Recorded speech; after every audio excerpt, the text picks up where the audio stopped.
savez, c'est un peu étrange la politique d'aujourd'hui. J'ai l'impression que la politique aujourd'hui, c'est plus comme la politique d'hier. Elle est passée où la partisanerie? Elle est passée où la mobilisation? J'ai l'impression qu'aujourd'hui, on a perdu de vue un peu nos électeurs.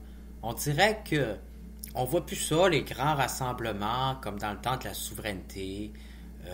On dirait que nos partis sont de plus en plus détachés de la population.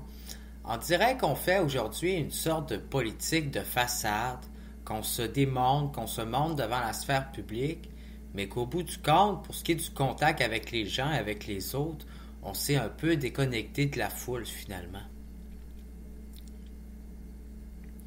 J'ai vraiment l'impression qu'au Québec, plus on avance, puis plus on recule, plus on s'éloigne des citoyens, plus on s'éloigne des principes de la démocratie, plus on s'éloigne de sa base partisane. Puis ça, quand on veut gagner des élections pour un parti, est-ce que c'est réellement bon quand on y pense?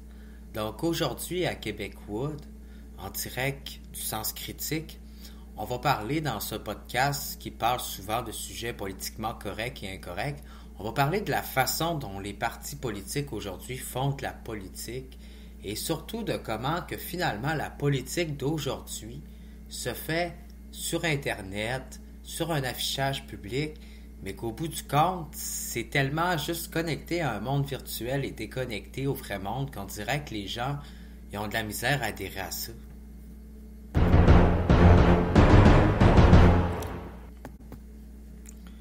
J'ai l'impression qu'aujourd'hui, la politique au Québec, ça rime juste avec une sorte de démonstration de force sur la sphère publique devant le monde. J'ai l'impression que c'est tout simplement rendu une grosse discussion publique dans laquelle on exclut peut-être même un peu les citoyens dans cette grande discussion auquel on prend part. Je sais pas, on dirait qu'au fond puis au bout de la chose, on dirait que nos partis politiques sont pas très présents auprès de leurs électeurs. On dirait qu'ils sont pas mobilisés. On dirait qu'ils font pas beaucoup d'événements. On dirait que, je sais pas, avec la technologie qu'on a aujourd'hui, avec toutes les activités en ligne qu'on peut faire, puis toutes le contact social qu'on peut aller chercher, qu'on peut aller rechercher, j'ai l'impression qu'avec tout l'argent qu'on donne pour financer des partis politiques, je me demande si cet argent-là sert réellement à créer un lien de contact avec nos électeurs pour savoir c'est quoi leur idée et qu'est-ce qu'ils pensent au bout du compte. On dirait qu'à la place d'investir l'argent qu'on donne à nos partis politiques dans justement des événements partisans du parti, dans le but de nous inclure, dans le but de partager sur l'idéologie du parti, on dirait qu'on investit tout cet argent-là dans une publicité médiatique dans laquelle on fait un débat public, un gros débat politique, mais dans lequel on exclut finalement l'avis de monsieur et madame tout le monde au bout du compte. Comment ça se fait qu'à une certaine époque, le Parti québécois était capable de remplir quasiment des stades olympiques et des salles complètes de militants souverainistes avec des drapeaux du Québec qui criaient oui en chantant des chansons fringants et en se mobilisant partout à travers la province, puis qu'aujourd'hui, on n'est même plus capable de remplir une salle de nos militants politiques, dans toutes les parties confondues. Où est passé ce principe de mobilisation? Comment ça se fait que René Lévesque, lui, était capable de remplir une salle complète de personnes pour écouter son discours, puis qu'aujourd'hui, on a des politiciens avec des politiques de bananes qui sont pas capables pantoute de faire accrocher leur discours aux gens qui les écoutent? Y aurait-tu une déconnexion à travers nos politiques? Y aurait-tu des problèmes, puis un gros problème de communication dans la politique d'aujourd'hui? Vous savez, le vote est tellement divisé au Québec. Puis si le vote est divisé, c'est pas pour rien. C'est parce que les électeurs sont divisés entre eux. C'est parce que la société est divisée. C'est parce que les politiques sont divisés. Puis si on en est comme ça, ben c'est parce qu'il y a un parti qui est pas capable de rassembler tout le monde, puis qui cherche à diviser avec des idéologies différentes sans être capable de faire un tout. c'est qu'à quelque part, on adapte et on adopte des politiques de rejet. Mais avant tout, à quelque part, c'est que les gens ne se sentent pas réellement concernés. Surtout quand on voit les taux de vote, quand on regarde la participation démocratique, on se rend compte que les gens sont complètement désintéressés par la politique au bout du compte aussi. Puis ça, c'est l'une des majeures conséquences de nos politiques précédentes, qui ont fait en sorte qu'aujourd'hui, les gens sont tellement occupés, ils ont tellement de problèmes dans leur vie, que pensez-vous réellement qu'ils ont le temps de s'occuper puis de s'intéresser à la politique? À part les gens qui s'intéressent à l'actualité, puis les gens qui n'ont pas grand-chose à faire à part ça, ou qui vivent une profonde solitude, je veux dire, la politique puis l'actualité, ça intéresse pas les gens qui ont juste pas de temps à mettre là-dedans, tu sais. Faut se mettre dans la réalité de notre époque qui est tellement exigeante en termes de pression sociale et économique. Je pense que le principe de ce détachement en politique vient du fait que finalement, on est tellement détaché des gens, on fait tellement un peu de politique en dehors du monde et un peu au-dessus d'eux autres, qu'on a oublié d'aller chercher le contact avec la base de la démocratie, la base de nos idées, la base de ce qui fait un parti, la partisanerie, les membres du parti, les gens qui adhèrent au parti. Puis il faut se dire aussi que c'est pas parce que quelqu'un appartient à votre parti que ça veut dire qu'il va voter pour lui. C'est pas parce qu'on a un candidat favori que ça veut dire qu'on va voter pour lui le jour du vote. Je veux dire, il y a tellement de facteurs qui peuvent jouer sur le moment décisif ou faire un choix politique et choisir pour qui qu'on va voter que une élection, ça se joue du début jusqu'à la fin, là. Non, mais c'est vrai, on n'a pas un peu l'impression au Québec, au Canada, que notre démocratie est un peu malade? Est-ce que finalement notre démocratie ferait face à de larges et à de grosses défaillances dans son propre système démocratique? Vous savez, la définition d'une démocratie, c'est finalement une forme de gouvernement dans lequel la souveraineté appartient au peuple. C'est un État ainsi gouverné par des représentants du peuple. Plus on avance, plus la société évolue, on dirait que plus les partis se divisent, puis on dirait moins qu'on est capable de représenter le peuple. Malgré le fait qu'il y a de plus en plus de mouvements politiques pour les représenter, on dirait que dans la forme du gouvernement actuel, ça fait en sorte que ça fait un seul gouvernement qui ne représente pas le peuple finalement qui est élu, qui se ramasse à représenter le peuple et à gagner les élections. On se retrouve à avoir finalement une minorité des personnes qui réussit à élire un parti politique, une formation politique, mais avec une minorité des votes. Alors que finalement, d'un autre côté, tu as l'autre opposition du vote qui est divisée en tellement de partis, mais que quand tu additionnes tous ces partis-là, tu te rends compte qu'ils sont dominants par rapport aux partis élus.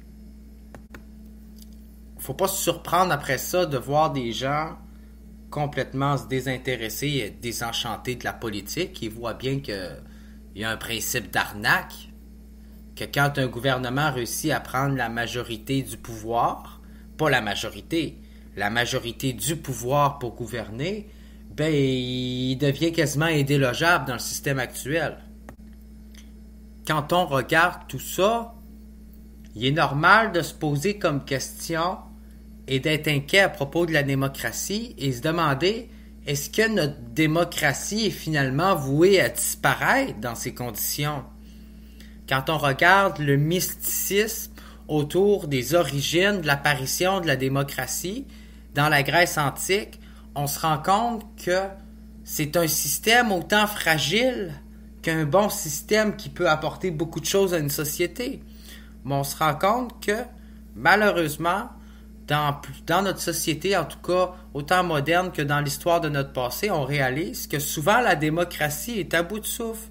Et elle semble non seulement menacée dans ses fondements, mais dans son existence même, et toujours remise en question par les autres types de gouvernance autour.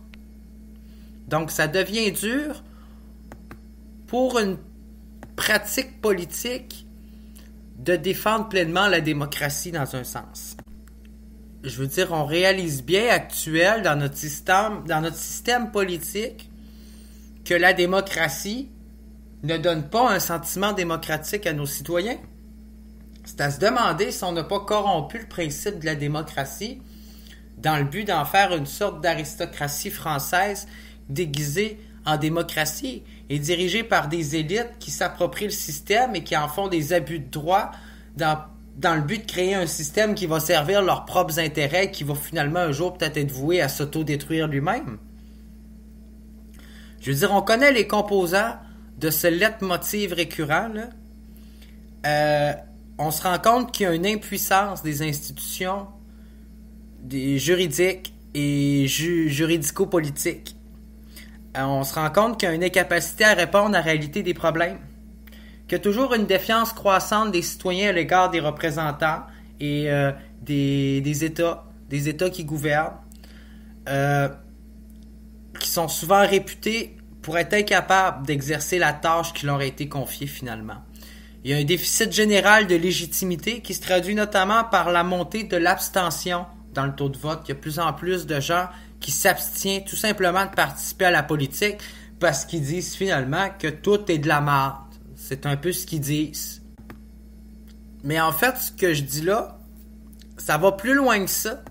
Parce qu'il y a tellement de Français qui sont désenchantés par le système démocratique et politique qu'il y a même de plus en plus de Français qui se disent favorables à l'émergence d'un système plus autoritaire. Ce qui voudrait dire quasiment dans le sens un peu une dictature, là, si c'est pas un principe de monarchie. Mais on se rend compte que quand la majorité des Français disent ça, c'est pas parce qu'ils souhaitent avoir une dictature. En fait, c'est parce que quand on creuse dans la philosophie, on se rend compte que l'efficacité du fonctionnement du système démocratique actuellement et la rapidité des résultats attendus font en sorte que les Français ne voient plus d'autres alternatives à leur système démocratique. Mais je vous rappelle que cependant, il y a beaucoup de philosophes qui nous mettent en garde face à ce type de raisonnement. On nous dit que on ne sait pas sur quoi que cette illusion de désenchantement politique pourrait déboucher finalement. Quand on prend exemple ce qui se passe en Russie, en Chine, on voit que oui, c'est vrai qu'une gestion d'une crise sanitaire, comme la Chine l'a gestionnée, prévalu à certains moments de la pandémie d'avoir une action plus concrète. Mais par exemple, si ça conduit actuellement à l'échec de la démocratie et au rétrécissement de l'espace de la politique, pour donner plus de place à un espace de gestionnaire par un effacement de la culture de confrontation qui finalement finit par se caractériser par l'absence de l'esprit démocratique dans une société. Ce qu'on veut dire par là, c'est que c'est essentiel dans une société saine et démocratique d'avoir un espace public de débat où ce qu'on peut débattre de nos idées et confronter nos gestionnaires face à leurs décisions pour savoir dans le débat public quel élément était bon, serait à refaire et quel élément n'était pas bon et ne serait peut-être pas à refaire pour la société. C'est ce qui fait qu'une société est saine démocratiquement parlant. Autrement, si on ne peut plus confronter nos gestionnaires face au questionnement, face au sens critique, face à la dénonciation, face à la mise en perspective, c'est qu'on se retrouve avec une démocratie qui est gravement malade et qui est très mal au point, qui est complètement en perte de ses états d'âme. Une démocratie en perte de ses états d'âme, c'est carrément ça, là. Mais lorsqu'on dit que la démocratie est gravement malade, que la démocratie est en train de disparaître, il faut se poser la question, il faut savoir, oui, mais de quoi qu'elle meurt, la démocratie? De quoi qu'elle est malade? C'est quoi qu'elle a? C'est quoi qui se passe avec la démocratie? Quelle maladie? C'est quoi le maudit parasite qu'elle a pogné, notre démocratie? C'est quoi qui marche pas avec la démocratie au Québec? Peux-tu nous le dire? Je vais vous le dire. Moi, je pense que la démocratie se meurt de lassitude. J'ai l'impression que notre démocratie est fatiguée. J'ai l'impression qu'il y a de l'épuisement professionnel dans nos systèmes démocratiques. J'ai l'impression qu'on est victime de la négation, des principaux principes de notre démocratie qui ne sont pas mis en valeur et autant respectés que ce qu'on penserait dans la société. En fait, on aurait tendance à dire que la démocratie meurt sous les attaques de la dictature, sous d'autres régimes autoritaires, sous la critique, sous le débat public, mais c'est le contraire. Parce que quand quelque chose vient s'attaquer à la démocratie, on dirait que ça lui donne de la puissance, puis qu'elle repart et qu'elle revit de ses propres flammes. Non, en ce moment, j'ai l'impression que la démocratie est juste en train de mourir et de s'éteindre parce qu'on la nourrit pas assez. On y donne pas assez de culture, on y donne pas assez de valorisation, on met pas de partisanerie et d'énergie dans notre démocratie. Si on aurait tendance à critiquer un ennemi extérieur à la démocratie, c'est finalement à l'intérieur de celle-ci qu'on verrait une fatigue, qu'on verrait un burn-out, qu'on verrait comment que la démocratie a perdu de l'importance aux yeux de ses citoyens qui ne semblent même plus y croire eux autres mêmes. Les gens ne croient plus à la démocratie, les gens renient un peu les concepts de la démocratie, les gens s'obstinent dans une démocratie, et c'est correct, c'est sain de le faire. En fait, ils chialent parce qu'on s'obstine dans la démocratie à la place de tout parler poliment et sainement sans avoir de confrontation et de chicane et de débat public. Donc, j'ai l'impression que dans notre propre démocratie, les gens ont perdu le sens et la définition même de la démocratie. Et celle-ci nous revient juste aux yeux quand, whoop, il y a une guerre, là, on se sent attaqué, et là, on critique la démocratie. Là, tous les démocrates sortent tous ensemble et disent non, la démocratie, on y croit, c'est fort, c'est un modèle, c'est important dans la société, là, tout le monde est pour la démocratie. Donc, les seuls moments où la démocratie semble avoir de l'importance et ressortir du lot dans la société, c'est quand on se rend compte que, oups, on est peut-être sur le bord de la perte, elle est peut-être en danger, elle est peut-être menacée, il y a peut-être un risque pour nos citoyens de perdre le petit peu de pouvoir qu'on a dans notre système démocratique et dans les institutions qu'on a. Puis là, oups, on dirait que quand on se compare, ben là, on se console. Ah, ben, il y a des dictatures dans le monde, il y a des gros pays communistes, il y a des gros régimes qui sont pas équitables comme le nôtre, alors je crois à la démocratie. Mais autrement, si ça serait d'un autre concept ou d'un autre contexte, j'y accorderais pas plus d'importance. Voyez-vous comment que la démocratie est malade quand on y pense? À quel point qu'on la banalise chez nous? Il y a des gens dans le monde qui rêveraient d'avoir une démocratie, qui rêveraient d'avoir les droits qu'on a. Puis nous, c'est comme si on pilait un peu dessus puis qu'on en faisait pas grand-chose. Là. C'était comme si c'était pas plus important qu'il faut, la démocratie chez nous. En ce moment, ce qui arrive, c'est que la démocratie est en train de se copier, de s'inspirer de la tradition des aristocrates, aristotélicienne, et on revient un peu finalement au domaine et au mode de vie des technocrates.